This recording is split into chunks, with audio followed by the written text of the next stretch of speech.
Vampire Weekend is a pretty straightforward song to play. There is a video out there of them playing this live in London that I looked at. So what I'll be showing you is first what it looks like the chords being played on stage are, which involves some barring chords, but they don't necessarily have to be played as bar chords, so I'll show you alternate ways to play them as well. The first chord is going to be a G major chord, and it looks like it's being played with pinky finger on the first string, 3rd fret, ring finger on the 2nd string, 3rd fret, open 3rd, open 4th, first finger on the 5th string, 2nd fret, and 2nd finger on the 6th string, 3rd fret. And the strumming pattern is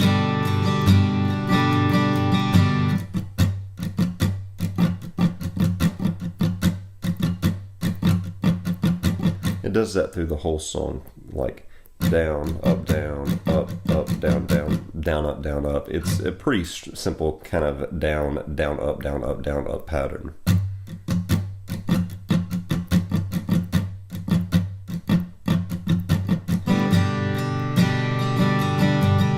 The second chord is going to be a C chord. Standard C chord, you put your ring finger on the 5th string, 3rd fret, 2nd finger to the 4th string, 2nd fret, open 3rd string, first finger on the 2nd string, 1st fret, open 1st string, strummed from the 5th string down. The next chord I'm a bit unsure about. Sometimes it looks like the C chord just gets held for another round, but on the audio, or rather on the recorded version of the song, it definitely goes to an A minor.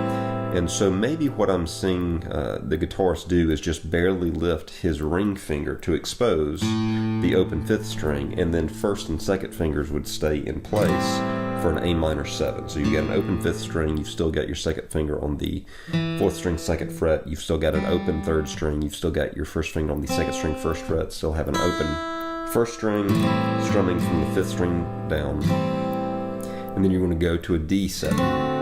The way that you play this is you'll have an open 4th string, your 2nd finger will now move to the 3rd string, 2nd fret, your 1st finger will remain on the 2nd string, 1st fret, and you'll pull your ring finger back to the 1st string, 2nd fret, strumming from the 4th string, open, down. And then here's where some bar chords come in and it gets a bit difficult. Let me show you the way that it's being played live, and then I'll show you an alternate chord to this. So this is a B7. I'm barring with my 1st finger across the 7th fret. My ring finger's going down on the 5th string and 9th fret. My bar is catching the 4th string, so the 4th string is being caught on the 7th fret. My 2nd finger is going down on the 3rd string, 8th fret, and then my bar is catching the 7th fret of strings 1 and 2. So that B7. If you don't want to play the chord like this, and you want a slightly easier chord lower down the neck, you could play it this way, which doesn't have the exact same tonality because you've got this open B and E string ringing out in it, but if you want another shot at how to play this that might be easier, 2nd finger to the 5th string, 2nd fret, 1st finger to the 4th string, 1st fret, and then ring finger to the 3rd string, 2nd fret. So 5-2, 4-1, 3-2. After the B7 chord, it then goes to an E minor 7 chord. So back up to the bar position here. If you're making the bar position, your 1st finger will remain barred across the 7th fret, and now you're just going to take your 2nd ring finger and move them down in the same positioning that they're in, just down one set of strings. So now your ring finger is catching the 4th string on the 9th fret. You've got a third string being fretted by your bar on the 7th fret. Your 2nd finger is catching the 2nd string on now the 8th fret, and your bar is catching the 1st string on the 7th fret, and you'll strum across all the strings. The next chord, and if you don't like this chord, then you could just play an E minor down here. So the way that you would replicate this chord is open 6th string, 2nd finger on the 5th string, 2nd fret, and literally everything else just open. And then it goes to an A minor 7 chord, the way that you'd make that. The bar chord that they're playing is barring across the 5th fret, and then put your ring finger down on the 5th string 7th fret, and your bar catches everything else. My 2nd finger isn't doing anything here.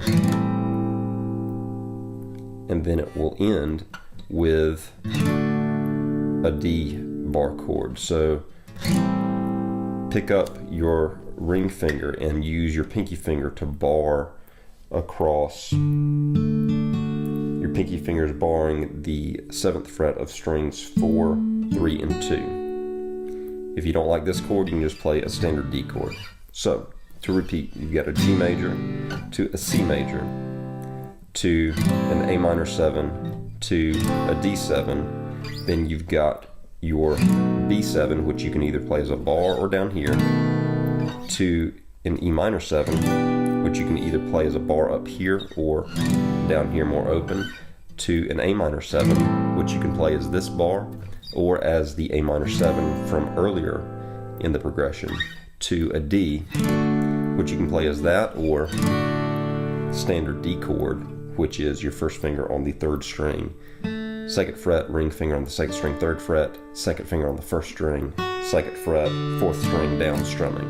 And then it repeats. And now on the repeat, it looks like it actually goes to a G bar chord, which would be a standard bar chord shape. You're barring across all strings on the 3rd fret. Ring finger would be on the 5th string, 5th fret, pinky finger on the 4th string, 5th fret, 2nd finger on the 3rd string, 4th fret, bar catching everything else.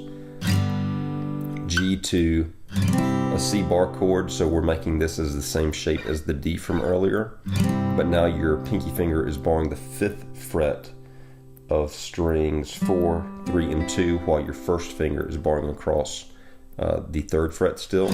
Then for the A minor, I think that what the guitarist is doing is just picking up his 1st finger and exposing the open 5th string, and then still strumming again across the pinky being barred. Then to the D7, and then everything goes back to how we've already looked at, to the B7, to the E minor 7, to the A minor 7, back to the D, and repeats. G to the C, to the A minor, to the D7, to the B7, to the E minor 7, to the A minor 7, back to the D, and it just repeats this progression over and over again. So those are the chords and movements to Big Blue by Vampire Weekend. Hopefully this gives you an idea of how to approach the song.